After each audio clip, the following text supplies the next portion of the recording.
Great. Thank you, Michelle, and thanks to the library. I'm Elliot Burg.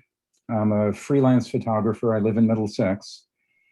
And this is a presentation called Heart and Eye. I will explain why I call it that later. I want to start by saying I absolutely love photography and have been in love with photography for many, many years. And in this presentation, what I'm going to do is talk about my photographic work by focusing on portions of 4 exhibitions that I've done in Montpelier and elsewhere. I think some of the images may be familiar to some of you.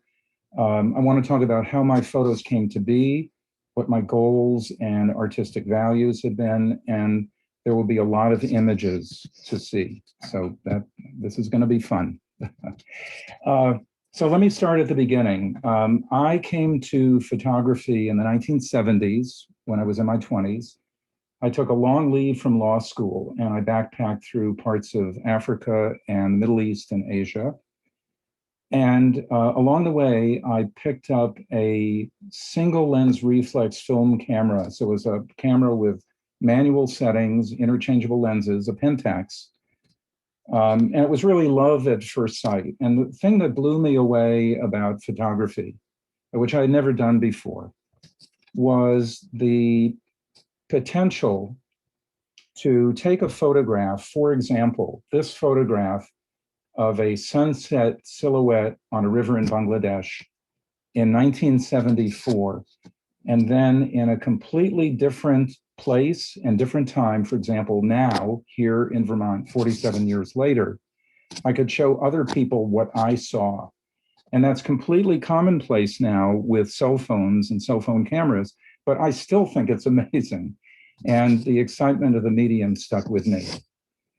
In 1976, I came to Vermont to work as a public interest lawyer. So that was my first and really my main career. Initially at Vermont Legal Aid, and then I directed a legal clinic at Vermont Law School. I had a family to help raise and support. And so photography really took a back seat, mostly family pictures like this one of my wife, August, and our son, Asher. Lovely photographs, but it wasn't sort of themed, serious, intentional photography until 1986. That was the year that I left my work at the law school. And August and Asher, who was then 3, he's now 37, and I moved to a small village in Bolivia called Siracuata. We lived there for a year. And we went with August's mentor in women's health, because August, whom you may know is a fabulous artist, had an earlier career herself in women's health and international public health. And we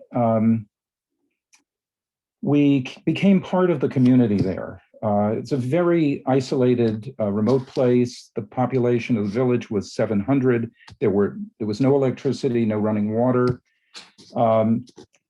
And my main task was to take care of Asher when the women were at work doing their medical work. But I had time to realize a project that I imagined I might be able to do. I brought my Pentax camera with me, and I thought maybe I could take a portrait of the community that we were becoming part of. And so I waited a while before I took my camera out. I had the only camera in the community. But I waited a while because I wanted to get to know people. And when I started taking photographs, some of them were fully candid in the nature of street photography. For example, this one, which I call The Eyes of Moses. The boy's name is Moises Flores Santos. And I came upon him as his mom and I were walking up a path to the village, and my eyes locked with his, and he was beautiful, absolutely beautiful. And I took a photograph of him on his mom's back with an Andean knit hat and swaddled in a blanket. And it was a very moving experience to see him, to photograph him, and a year later to print the photograph and see him come alive.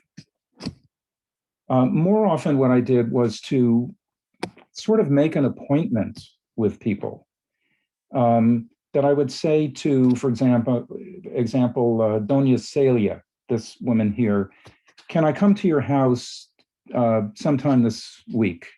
I'd like to take some photographs. And then I would spend time with the person and try to understand, from my perspective, what was memorable about them, what was beautiful and interesting about them. In this case, Doña Celia was a knitter. She was also one of many Aymara-speaking Native Americans who lived in Circuata. And at a certain point, after I'd been with her for a while, she obviously became comfortable with me, with my presence there. And at a certain moment, she just adopted this kind of meditative pose. She has her knitting needles in her hand, and she looked down. It was a very intimate moment, and that was the photograph that I was looking for. This man's name is Ismael Morales, and he lived in a small house down the road from us. And when I met him, I was struck by his dignity and his intensity. And I took a photograph of him in his doorway. Many of the photographs that I take, I want the background to be neutral, to be completely black or to be a uniform color, because I want to bring out the person's face. In this case, his face, this wisp of hair that's sticking up, everything about him. And so he made it easy for me being in the doorway where he was.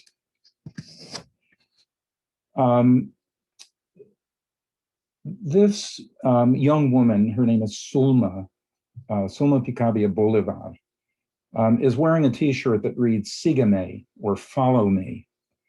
And it was sort of an apt statement about her. She was probably 16 or 17 when I photographed her. And in the moment when I came to her house, she struck me as sort of a girl becoming a woman, sort of at that cusp in her life. And interestingly, this photograph and the other photographs from Bolivia, I posted on Facebook last summer.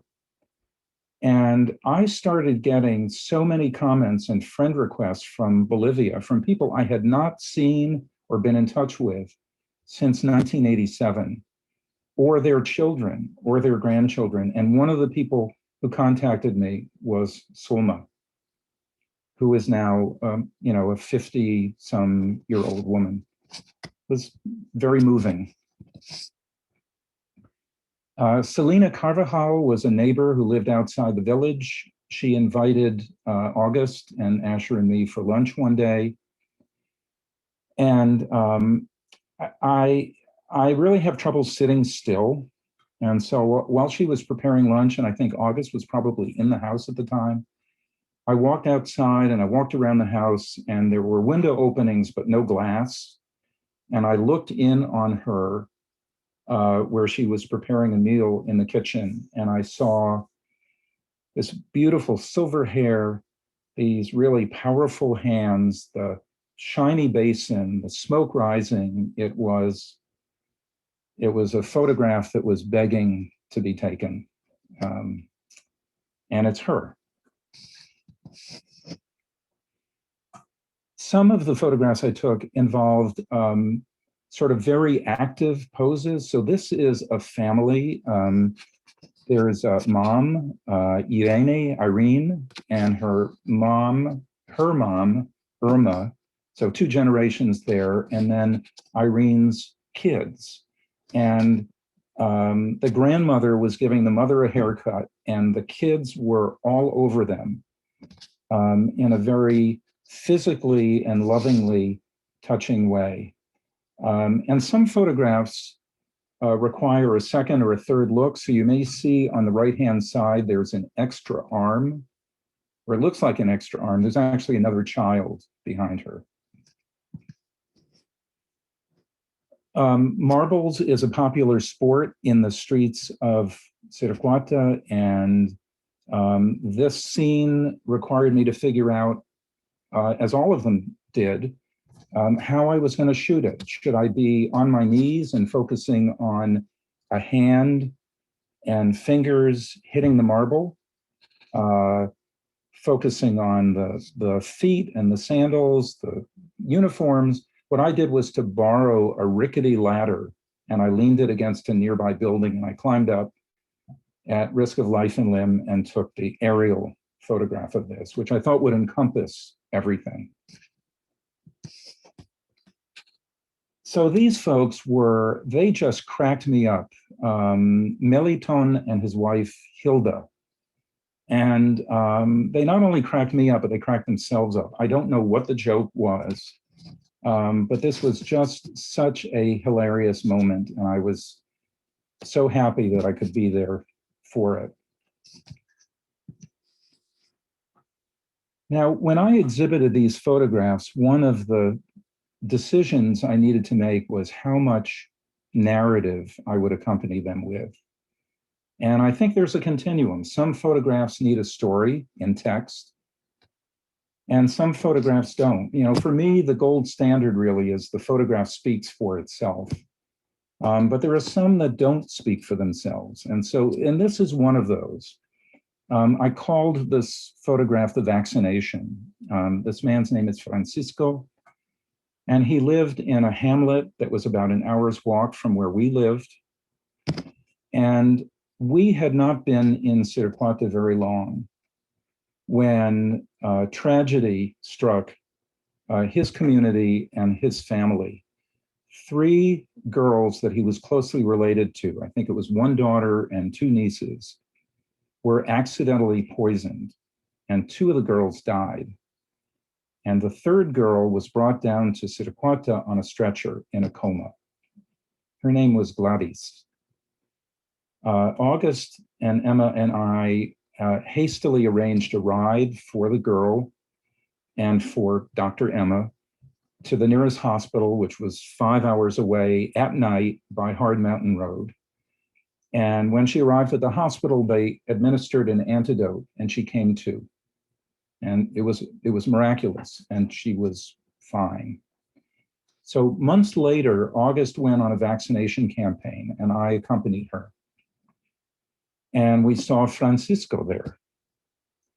And as he was receiving his vaccination, I looked at him, and I'm sure some of this had to do with the context of what I knew about what had happened earlier, but he looked so profoundly sorrowful to me, and even Christ-like. It was just a remarkable instant. And without the story, it's hard to understand what the significance of this photograph is. On the other hand, you could look at this photograph, and I think probably everyone would correctly guess that the adult woman is the mom and the girl is the daughter, that the mother is dressed in traditional costume, bowler hat, layered skirt, what women wear in the Andes. And the daughter, what is she wearing? She's wearing sneakers and jeans and a t-shirt that reads in English, no less, gliding over the sea, whatever that means. And this is evocative of a transition that is going on, has been happening all over the world in recent decades and actually in some places for centuries, westernization of culture. And this is just the surface. This is just what people wear as opposed to language and customs and values and the work they do. But the point is that this really does not need any words to go along with it. The added element to this photograph, as far as I'm concerned, is the tenderness with which the girl, her name is Amelia, the tenderness with which she is fingering her mother's braid. I just felt fortunate to have seen that. Here's a similar juxtaposition of cultures. A little girl named Carlita, who was the granddaughter of our landlady. We shared a courtyard with her grandmother. And this is her great-grandmother. So the great-grandmother, obviously in traditional costume, Carla in a Western little girl's dress. And let me just add that I was in touch with Carla last week because she wrote to me on Facebook and she said, do you have any other photographs of my great-grandma Felicidad or my grandmother Fidelia or my mom? And I scanned photographs that I had as negatives and sent them to her. And, you know, she's a 40-year-old woman now. So this has been very rewarding in an ongoing way for us.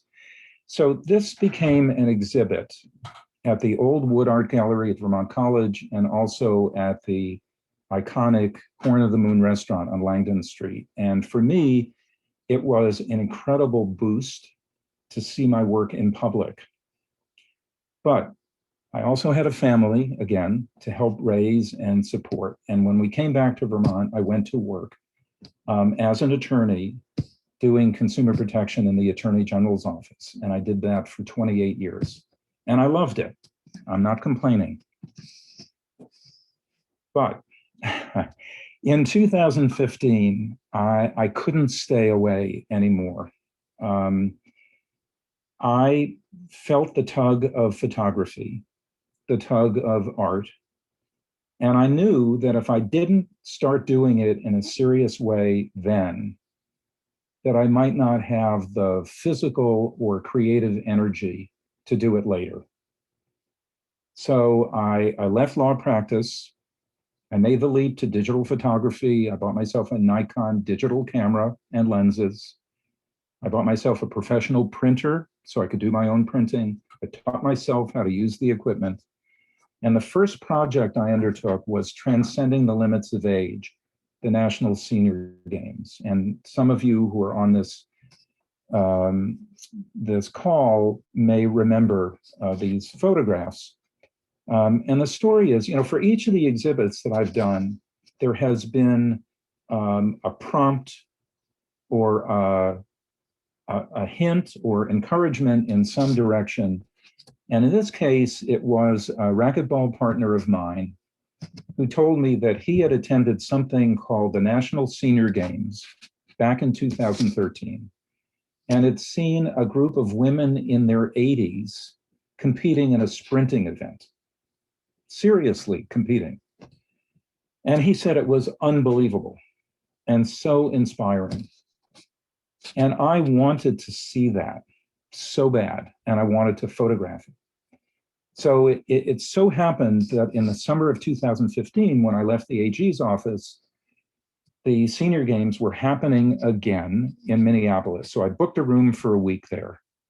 And from 8 in the morning until dusk, I photographed senior track and field athletes.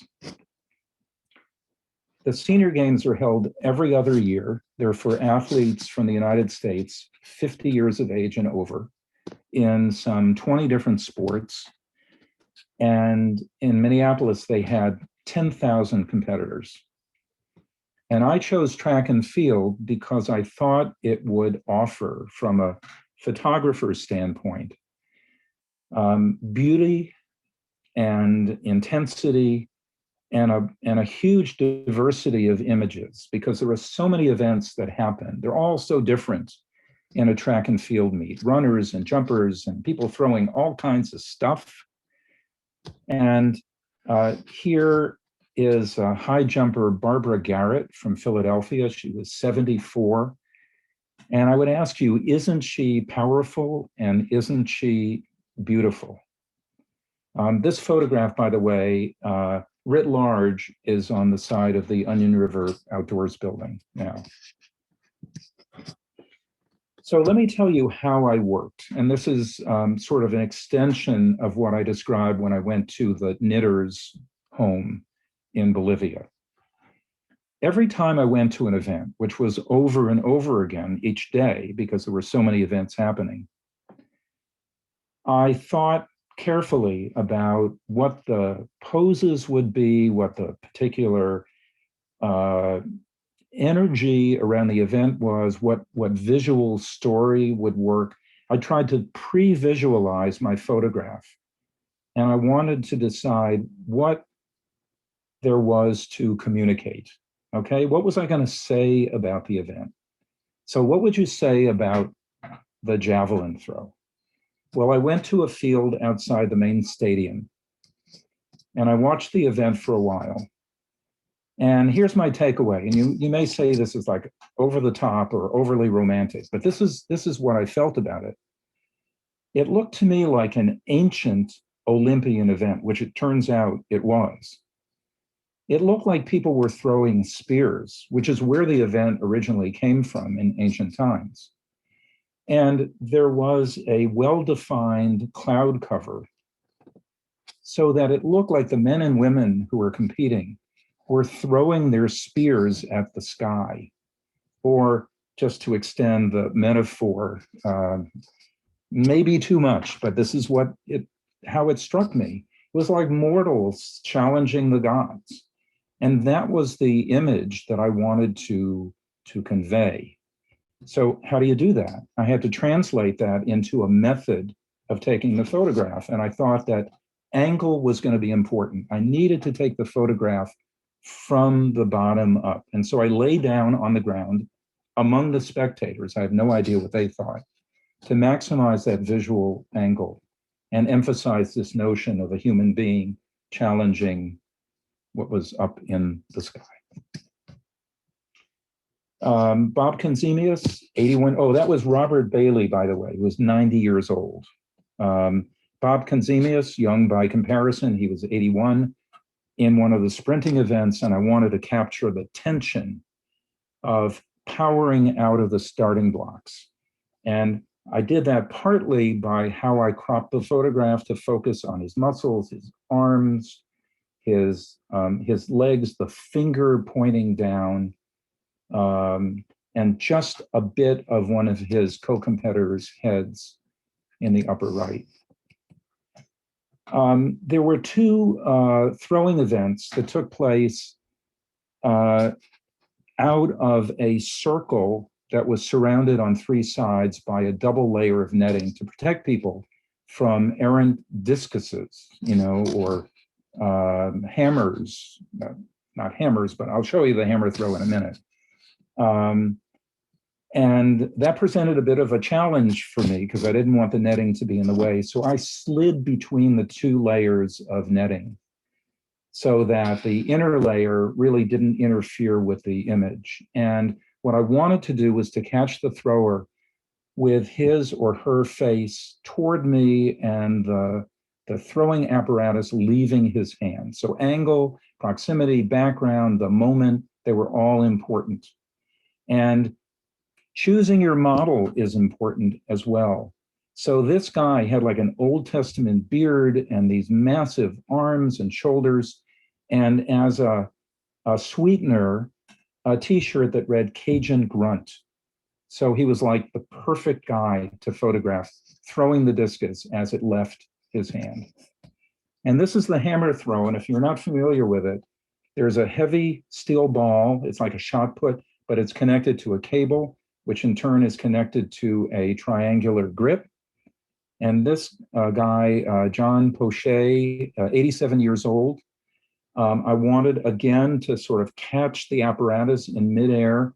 And if you look in the far right, you've got these incredibly powerful and veined and muscled hands that are holding the grip. I mean, it was everything that I wanted to convey about that event. So you remember I said that a friend of mine had told me about seeing women in their 80s in a sprinting event. Well, this is the 50-meter run for women 85 to 89. It was exactly what I had dreamed of.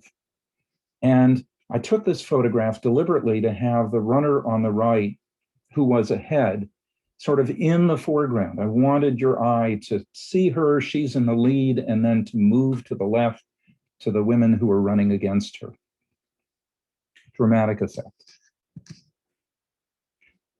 The 1,500-meter run, which was the longest running event they had, the question was, what do I say about a long-distance running event? Because the runners are just going around the track. They're going around and around. And if you take a photograph and you you freeze the runner in mid-stride, you have no idea whether it's 1,500 meters or 400 or 100 or what is it? And what does it say? And so I decided to focus on this event by going up to runners after they finished, because it was hot that day. This guy, Joe Barker, who was 90, had just finished running a metric mile. And the sun was beating down on him and the sweat was pouring off his exhausted face. And that's exactly what I want. Now, you couldn't tell that he was a runner, but that was the effect that I was looking for. So the last photograph from this show is called Photo Finish. And let me explain that before I went to Minneapolis, I wanted to have a connection to the competitors there, at least some of them. And so I went to a qualifying track and field meet in Vermont. And there I met Flo Myler from Charlotte, who's on the right in this photograph, and Barbara Jordan, who's on the left from South Burlington. And they were national, and in Flo's case, international standouts in their age category, which at that time was 80 to 84. And they did all the events. They ran, they jumped, they threw things, they encouraged each other, and they were fierce competitors. And so when the 100-meter dash for their age category came up, I wanted to be there. And I planted myself sort of a little bit out on the track as far as I could go without having a judge throw me out. And I started taking photographs from 30 meters from the finish line, and 20 meters, and 10, and 5, and 2, and at the finish line, and after they crossed the finish line. There's an electronic timer there. And they're lunging. I couldn't tell. And when they looked at the back of my camera, they couldn't tell who had won, because Barbara has her chest out to break the tape, but Flo has her head forward. So it was impossible to tell. Barbara won the event by 1/100th of a second. And so this was truly a photo finish. In any event, Transcending the Limits of Age was exhibited at the Dartmouth Hitchcock Medical Center, at Kellogg-Hubbard Library, Mass General Hospital, at a tech center for seniors in New York City. And many people commented to me on how inspiring the images were, which is exactly how the athletes struck me at the time. So I was really happy to hear that people were picking up on that very message that I had intended. Okay. So end of 2015, I'm starting to scout around for another project. I mean, I did photography in between, but in terms of big projects and moving toward exhibiting a series of photos that were interrelated, the prompt here was a visit to Brooklyn that August and I did. And our friend Carlos asked me if I wanted to go out for a walk to nearby Sunset Park. Sunset Park is about 2 blocks by 3 blocks square, so it's very small. It's a jewel of a public space, and it overlooks the Manhattan skyline. So at sunset, of course, you can see the skyline in the distance. And what struck me about that place was that there was so much going on there. All kinds of sports: basketball, handball, soccer, volleyball, stone tables for cards and boards games, dancing, Tai Chi, people picnicking and reading and flying kites and on dates. So much in the way of diversity of image, like track and field, that I decided to return the following summer to take photographs. Sunset Park is sandwiched between an Asian and a Latino neighborhood. The population in the park is very diverse. And I spent 2 full days and one night there. The first day, Saturday, I was there from dawn until into the night, walking the park over and over and over again on the lookout for the photographs that I thought would be meaningful. And the expression, the right place at the right time, came to me. I was walking the park. I was thinking, this is nuts. This park is so small. I've been here at this spot before 5 times. But the fact is that what was going on in that spot, that corner of the basketball court, that park bench, was always different as time passed. So you could never use up what was there. There was like an infinite number of scenes. In this photograph, you see 2 men playing traditional Chinese instruments, but the photograph is balanced by the girl sitting on the bench. Without her, for me, the photograph would not have worked. If I had been there, 2 minutes before or 2 minutes after, you would not have seen this.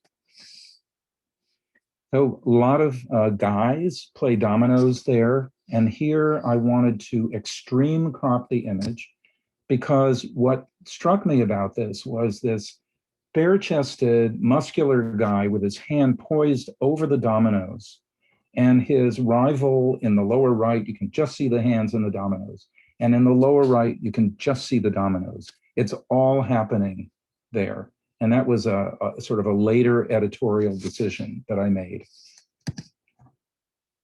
A lot of dancing in the park, including ballroom dancing, outdoors.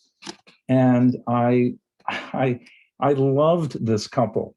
They were so romantic, and the pose of their legs and her boots and his spats. It was all right there, and you did not need to see them above the waist. It was all in the legs and feet. Tai Chi is another activity that you could see in Sunset Park.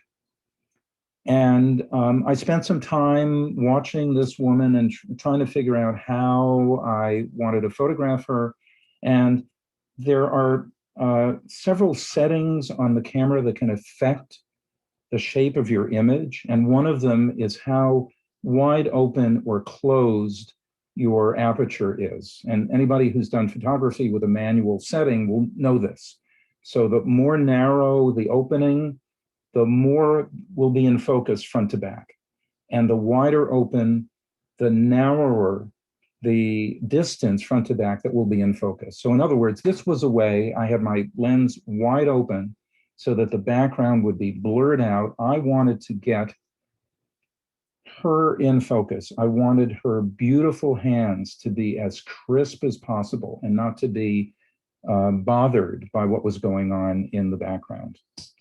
And these are the kinds of decisions that you sometimes have, 5 or 10 minutes to set up, or half an hour, or 10 seconds. I'm not really into fancy effects, but I couldn't help but take this double exposure at the basketball court, where you have the lines of the court and the lines on the sneakers and the lines that were created by doing the double exposure, all kind of echoing each other. I called this photograph double dribble.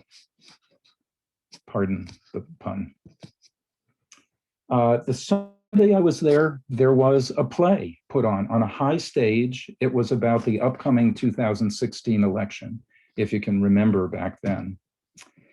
And there were some wonderfully funny actors. And the background was great because I was well below the stage, so I was shooting up at the actors and into the sky. So they really stood out. These guys with their bowler hats, these women who were reenacting the fight for the women's vote. And then at night, they had the lights on at the soccer field. There was a soccer field there. And this woman was training. She's the boxer, obviously, and she had a trainer there. And what struck me about her was this combination of beauty and strength. or Beauty and Power. And it led me to my next project, which I'm not going to go into, but I will just say that you sort of catch the wave here. The next project was a photo essay on a young female boxer from UVM who was training to defend her Golden Gloves title and taking photographs of her in the ring. And that was called The Combination, after this notion of beauty and power. Finally, so here I'm back to the basketball court for like the 50th time. And there's a young boy who is playing by himself on one of the courts, and like heaving the basketball because he's so small. And at a certain point, he put the ball on the court and he sat on it and he watched the adults on the next court. And there was something really poignant about that. I felt like he wanted to grow up faster than he needed to. I mean, it's like a beautiful portrait of him, I felt. But also there was a poignance when I thought of my own kids, wanting to do things that you'd have to wait to be older to do. And here's another example of using aperture opening. So I had my aperture sort of at a medium wide degree open, because I wanted the boy to be in focus and I wanted the players in the back to be visible, but not to detract from the image of the kid. Okay, so that's Sunset Park. On to Cuba. In early 2018, I decided that I wanted to go back to Cuba. I had been there 5 years before with a street photography class from Burlington College. And that was great. And everywhere we looked, there was a photograph to take. I mean, it's really amazing. If you have not been there, it sounds like an overstatement to say that, or a stereotype to say that the culture is exuberant and is colorful. But it is. It's tropical. People are outdoors. There's so much music. And I wanted to go back alone. I didn't want to go with a class this time. I wanted to be able to walk the streets. And if I needed to stand on a street corner for 2 hours to get the shot I wanted to be able to make that decision for myself. And so I went there for 3 weeks. Every day I was out on the street for anywhere from, 5 to 7 or 8 hours. And I loved it. And it was exhausting. And once again, I needed some structure in the same way that I wanted to meet Flo and Barb, before I went to Minneapolis. Here, I wanted to have some connection to the place before I got there. So I contacted a photographer I know, wonderful photographer from Waitsfield named David Garton, who goes to Cuba all the time, is married to a Cuban woman, and he photographs musicians and bands, and he knows the musical scene. And I wrote to him early in 2018, and I said, David, I have this idea that I can get an entree to the musical world if I take lessons from somebody. And so I've played a little bit of hand drum. I'm very much a beginner, but do you know any drummers that I could study with? And David sent me a list of names, and one of them was Amadito Valdez, who is the timbales player in Buena Vista Social Club. And that sort of floored me. But I called him and I asked him if he knew anybody that I could take hand drum lessons from. And he gave me the name of a young man named Adel Casuso, a talented percussionist who was absolutely wonderful. And every other day, I would walk the 30 minutes from the room I was renting to Adel's house where he lived with his family. I met his wife and his son and his daughter. He took me to gigs. He was a friend, and it gave structure to my time there. So let me go back to the first photograph. It's a little bit small here, but that's a salsa band that Adele plays in called Baculeye. And they were unbelievable. And I went to one of their gigs at a club. They were like powerhouse band, 2 trombones, 3 or 4 singers, and all kinds of percussion, as well as bass and guitar. It was a riot. And let me just say that this particular shot of Adele's hands, because that's what they are, I asked him with respect if I could take 10 or 15 minutes from my lesson time one day, and I wanted to take a picture of his hands. And I circled him and I took pictures with the light coming in from his windows at my back and shooting into the light and close-ups and photographs from far away and slow and fast shutter speeds. And I tried every possible combination. I had him there and I just wanted to get, well, I wanted to get this shot, a sense of motion, his fingers against the black of the background, detail in his hands. David Garrett, the photographer who connected me to the music world, he happened to be in Havana when I got there. We overlapped by a day. We went out shooting together. And he took me to this surreal place called the Campo Amor, the Teatro Campo Amor. It's the Field of Love Theater. It's about a block, certainly within viewing distance of the Congress building in Havana. So it's in an important neighborhood. And it is completely, or at least at that time, was completely in ruins. No roof, no windows. And I kid you not, there were trees growing up out of the floor. It was right out of Garcia Marquez. And what was impactful about the place from an emotional standpoint was that David's contact at the theater was this guy, Reynaldo, who had been living in the theater as a caretaker or a squatter, one or the other or both, for 30 years. And he had recently been told that he had to leave. The government wanted to renovate the theater. So Reynaldo was in the most melancholy mood imaginable. And I walked around the theater and I was like, what do I say about this place? How can I sum it up? And I sort of came around a corner and there was Reynaldo with this profoundly sad look on his face. And standing next to this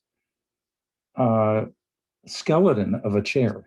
I mean, it was a metaphor for his condition. And so this is, doesn't look like a theater, but this is my summation of the Campo Amor. On the happier end of things, Miguel the barber was a neighbor of mine relative to the room where I was staying. And he was such a hoot. I poked my nose in his barbershop and he welcomed me in like full bore. And he was so happy to see me. And he was so happy with life.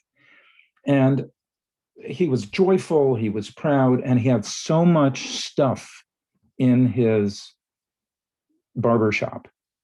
Look at the photograph. There's a bicycle, a flag, a cell phone, portrait of a general. There's a portrait of Jesus. There's a lamp of Jesus. There's a ceramic dog.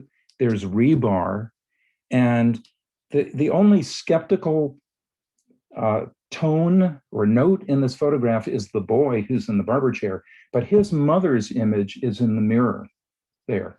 So this was just like a great, I don't know, find 20 objects kind of photograph. It was my intention to take photographs of dancers when I was in Havana. And once again, I turned to my friend David. I wrote to him, he was back in the States at this point. I said, David, do you know any dance troupes? Because I've checked around and the only place where you can see dancers are at these dance class recitals, and those are for tourists, and you're really restricted in what you can do from a photographer's standpoint. And he said, give Terry at Ban Rara Dance Company a call. And so I did. And she was the assistant director of this wonderful, wonderful dance company. 20 of the most gorgeous men and women you have ever seen in your life. And she told me where they were going to be rehearsing. One last rehearsal before they went on the road with a folkloric review in costume about the history of Cuba. So I went to the address that she gave me. And on this side street, there was a metal door that was slightly ajar. And I looked in, and the dancers were warming up. It was very dark in there. It was an auditorium about the size of a high school auditorium in the States that was in ruins. The building materials on the stage, the first, 10 rows had been removed. And that's where the dancers rehearsed. It didn't matter. They had a small percussion heavy band there, and they just rocked. They were amazing. And the challenge that I had technically was, how do I photograph them largely in the dark? And so what I did, with Terry's permission, was I opened up that side door so the shaft of tropical light poured in, just a shaft. It didn't light up the whole place. And I stood with my back to the light. And as the dancers moved through the light, I photographed them. So the brightness on the young man's t-shirt and on the woman's dress and her face, that's all coming from outside this one beam of light that I had. There's so much talent in Cuba, and it's talent that flourishes in an environment of material poverty. And I'm not saying it doesn't matter to people, it certainly does, but it's inspiring. I was constantly on the lookout for scenes to photograph. And in the most unlikely places, they would turn up. So when I got off the ferry that goes across the harbor from Havana, I looked up in the harbor building, and there was this guy who was painting this metal framework of a wall.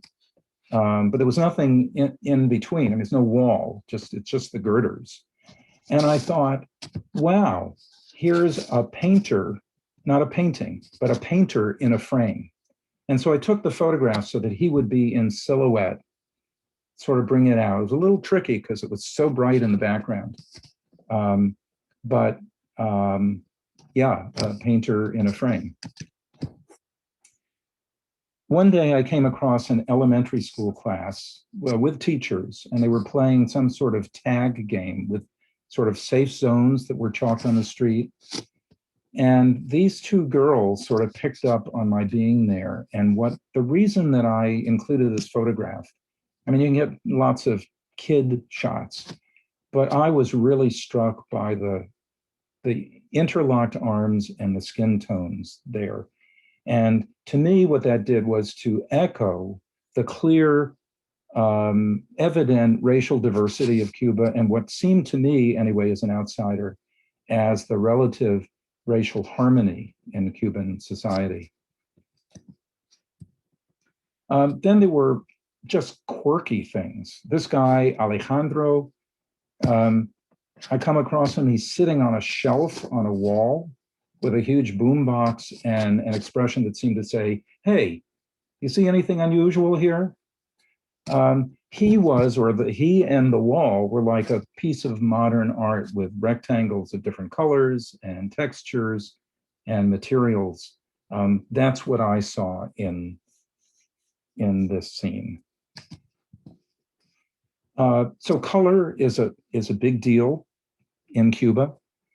And I have a couple of photographs here where primary colors contrast with gray or neutral background. So this woman, I call the photograph slash of color. She's wearing bright primary colors set against a contrasting gray wall. And I don't know how easy it is on your monitors to see the details, but if you look at this photograph close, or if you see it in exhibit when I have it blown up in a print, you can see like every detail of her left hand, the muscles, the tendons, and a bracelet. Here's another similar photograph. I had 60 seconds to take this photograph before this space was filled with kids. This one boy, again, primary colors. He's wearing a red shirt, blue shorts, and he has a yellow ball. And he was in this immense open space, a wall, no roof, no windows, no wall on my side. And I had to decide after I took the photograph how I would crop it. Did I want to focus in on him? Did I want in the printing process to zoom in on him? And I didn't. I wanted to show this little boy in the immensity of this gray space. Here's another palette, very pastel, soft and muted grays and greens. This is called The Initiate. The white costume may indicate this man was in the process of being initiated into one of Cuba's African-rooted religious societies like Santeria or Abacuá. And I got the benefit of the umbrella shadow at his feet, the line shadow above him, stepping down off the curb, so there's a sense of motion. For me, it was all there. And then there's this. I looked for 2 days to find this skateboard park. You know, Cuba's not all that well set up for tourism, and I wouldn't want a lot of tourists going to this place anyway, but it's not a park. It's another abandoned building, concrete building with no windows, no doors, no roof, covered in graffiti. And I spent an entire afternoon once I found it there. And after a while, I faded into the background. Nobody paid any attention to me. There were probably 20 kids from, I don't know, 14 to 20 there. And this was the photograph that I was proudest of, because either the graffiti is exploding around him or he's exploding into the graffiti. And I got the benefit of the pink at the bottom of his skateboard, echoing the pink in the graffiti. It was an amazing place. So my last photograph is this one I call Salseros, salsa dancers, and it was taken at an iconic outdoor dance venue, the Benny Moré Pink Room, named for a famous Cuban band leader. And it's all open air, but it's enclosed. You can't just, I mean, you have to pay to get in. And I went down on the dance floor because you can be in the balcony. And I took this photograph. This guy was so happy to be dancing with his partner. And then I was told I had to leave because they didn't want people taking photographs, but he was okay with it. I mean, the photographs I took in Cuba were photographs that where the subjects seemed just fine having their photograph taken. And, you know, he captured the energy of that. So that's my presentation. And I'm going to stop my screen share for the moment so I can see who's here. Hey, friends. David, you're on. Wonderful. Hi. So chat, it looks like there's just one. The general is Raul. Okay, thank you, David. So if anybody has any questions, I would be more than happy to take a stab.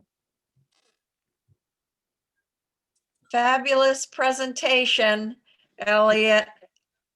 Thank you. Thank you. I love your photos. They're just so beautiful. Elliot. Well, thanks, Rebecca. Elliot, what did you take pictures of during the pandemic? So that's been difficult. I mean, I have not been able to travel. I've done a lot of photography in Washington, D.C. of protests, but apart from one small march that I photographed in June, I just really haven't dared to go out there. I mean, because of family. I think if I were living alone, I would make a different decision, but I didn't think I could do it responsibly. I saw some wonderful ones of your grandbaby. Yes. Well, I still do that. So let me share screen for one more second here. And I want to hang on a second, slideshow. Sorry, this should come up. Okay, all right, so this is what I'm looking for. So can you see this? Can you see this photograph? Yes. So Yeah, okay. So I promised to tell you why the show is called Heart and Eye. I actually did a show in Burlington called Heart and Eye of black and white portraits like this taken from many different places and collections. And I'm working on a book called Heart and Eye that I hope to be done sometime, well, in my lifetime. And the phrase is one that I thought I coined. It reflects sort of the two aspects of how I go about photography. One is the heart connection to my subject, that just going back to Moses in his mom's on his mom's back, just almost feeling this love for the person I'm photographing.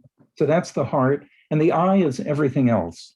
It's the calculation about lighting and pose and angle and technical settings of the camera and how you print the photograph and how you present it.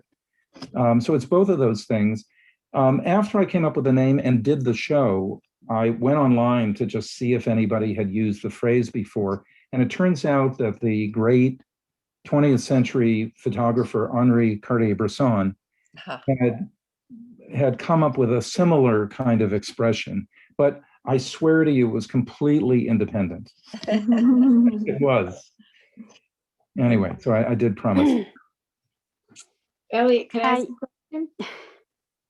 Do we need to type questions in the chat room, or can we just No, you can raise ask. our hands?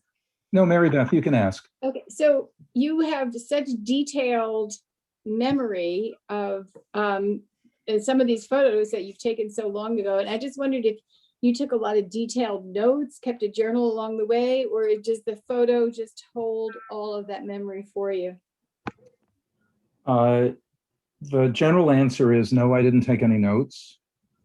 I did do some writing when we were in Bolivia, and in fact, there were a series of articles that appeared in the Country Courier. I don't think they have that anymore. They're like these long essays from Bolivia that summed up what was going on for us. They were very kind to print them. So that's a verbal record of our time there and describes many of the photographs. But otherwise, no. I mean, I did have to make note of who the athletes were that I photographed, the person's name, and then from their records, I could get the age and where they came from. I wrote to all of them to tell them that I had photographs of them and to offer prints. In the same way that the people in Bolivia, I gave them all color photographs of themselves, which were a rarity because nobody else had a camera. But, for example, Sunset Park, no notes. Cuba, no notes. And the way you set up the photos, though, that's all from, like, you just remember, like, how you, whether you got down on the ground or stood up on the ladder or all of that, that's just all from the experience. I just, it was like unforgettable to me. But I will say that what was helpful in Cuba, which I had never done before, I brought up my tiny laptop with me. And every night, I actually rented my room from David Garton, who was with us. He's the photographer from Waitsfield. So I rented a room from David. And every night I would come back and I would upload all of my photographs to my laptop, and I would go through them and decide which ones were potential exhibit photographs. I would crop them and prepare them to print. So by the time I got home, I was ready to go with a show. I just had to do the printing.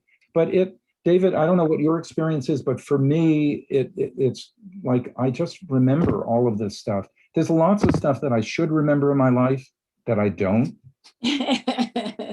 But these things I just can't forget. I think that's the mind of a photographer. There are times when I'll be walking around, well, there were times when I would be walking around in a record store, remember record stores? And I would come across a CD for which I had shot the cover. and I would look at on the cover, and I would go, I remember where I was standing when I shot that.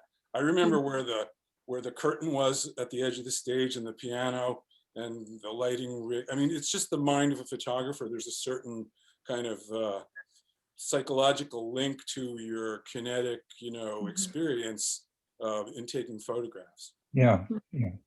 Elliot, this is Annie. I have a question. Some of the photos look like paintings almost, and they're beautiful, but I'm just wondering, did you ever try painting or any other kind of fine art? No? No, I mean, I've experimented with, Photoshop filters and those kinds of things for landscapes and photographs taken in my garden and that kind of stuff. But for this kind of photography, only minimal editing. I do crop. I do adjust if I have to for exposure and contrast a little bit. But I don't take things out that were there. I don't put things in that weren't there. I don't use, filters. I think there's a role for that. I mean, there are lots of different styles that people photograph in, but that's not what I do. It's just so interesting that some of them look like paintings. Well, I'll tell you, I live with a painter. I know. We have this thing that happens where I will say, August, that painting looks like a photograph. Yeah. And she'll say, oh, that photograph, it looks like a painting. I think they're really kind of intertwined media, although I would say the depth of her skill far exceeds mine. But anyway. Hi. Somebody else is going. Go ahead. Rachel. Oh, okay. I thought somebody else wanted to ask a question. So when you were in Bolivia, my recollection is, and you said it was a fairly remote village, and you had the only camera that was there in the whole village. Was that something of a novelty to the people who lived there? No, it's, and in many homes, there would be a studio portrait. I mean, if you traveled in the developing world, this is quite common, that in a fairly remote place, at some point, the family went to a city and sat in a studio for a portrait. So they knew what a camera was, they knew what photography was, but nobody else had one. It's really different now. I mean, people have cell phones in Circuata. I think there's internet service. We're in touch with friends there. I mean, it's remarkable how much it's changed. Hi, Elliot and everyone. I am Sandra. I know speak English. And I was born in Circuata, Bolivia. Oh. Qué alegría, Sandra. ¿Cuándo? Gracias. ¿Qué año? Tengo 45 años. Ajá. Soy de la edad de Amelia, la fotografía que está con Asunta, la que le peina a su madre, me parece. La niña que lleva zapatillas, pantalones vaqueros, que está bien vestida. Amelia, Yes. de tu fotografía. Tengo la edad de Amelia. I'm sorry. Otra vez, your relationship to. One moment, please. She's the same age. Oh, the same age. Okay. I translate. La misma edad de Amelia? Sí. The same age as Amelia. Okay. Yeah. Yeah. Yes. ¿Y la conoces? Do you know her?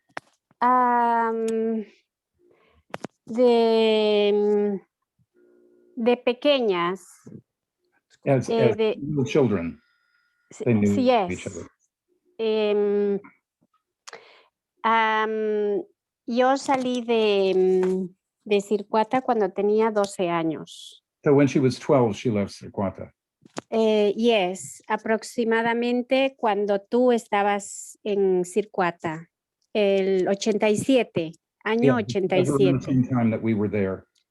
Sí. I live in Spain. I live now in Spain. So this is incredible how small the world has become. Because these photographs, I just want to say these photographs, so they were exhibited in Montpelier, but until I posted, I mean, I came back to them and posted them on Facebook. Until that happened, they didn't have any wider circulation. I mean, people had the color photographs that I did. We did 2 collages of people in Sircuata that were framed by a carpenter there and were put up in the medical center. So there was that record, but these portraits had never been seen by anybody. I feel I'm responsible for that in a way, but it just never occurred to me that if I posted them on Facebook, people in Bolivia would see them, would start writing, would ask to see other photographs. It's just a miracle. That's pretty amazing. Gracias por su presencia aquí ahora. De nada. Yeah, thank you. En España, pasada la 1:30 de la mañana. Oh, it's Ahora, 1:30 in the morning.